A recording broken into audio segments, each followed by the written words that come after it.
Hi, welcome everyone to another episode of Let's Talk Special Economic Zones. I'm your host, Ainsley Brown, and in today's episode, we're going to talk about workforce availability and workforce development being critical factors for SEZ success, particularly now.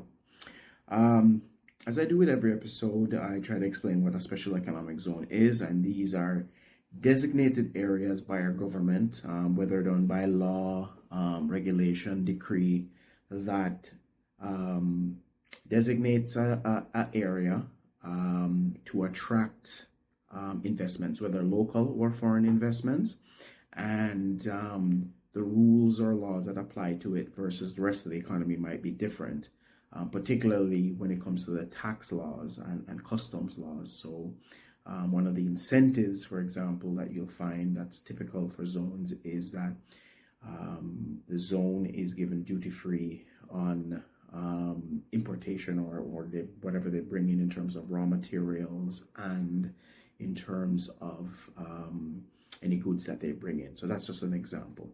Now, when it comes to workforce development, this is a critical thing right across the world, no matter whether it's a zone or not zones. Skills development, upskilling, reskilling, retooling, all of this is a big thing these days, and who is to pay for it is also another big thing. To answer that question, I think it has to be public-private collaboration. It can't be on one side only. It can't be on the private sector to pay for it, or it can't be on the government. It has to be both working together, creating frameworks and actually spending money to retool.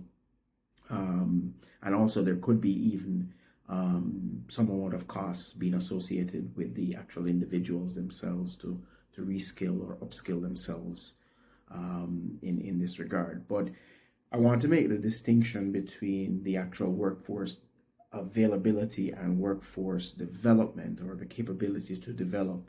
The two are not the same thing. They're related, but they're not the same thing.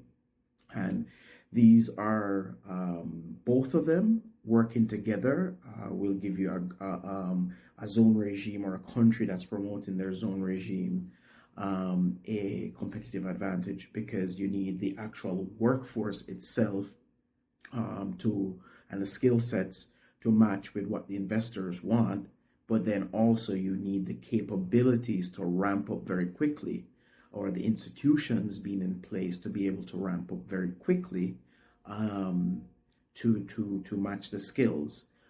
You may, for example, may not have the capabilities now or the skills now readily available, but you have the ability to do that, and that's something that investors would want to see and understand that you do, and how would you be able to do that. And also you'll find that many investors will be willing to cooperate, exchanging curricula and etc., or even bring in trainers to train other trainers and so forth. So that type of cooperation, that kind of dynamic, is definitely possible and should be encouraged within a zone regime. So workforce availability is not the only thing that's important, but also the capability to train, right? So workforce development and the institutions to be able to do that, and do that well and also rapidly. When you combine the actual availability with that, I think that's where you're going to find great competitiveness, or great competitive advantage in terms of promoting your zone regime. So if you like this video, please like, share, subscribe. If you want to see me do a particular topic, just leave me a comment down below and I'll get right back to you. Bye for now.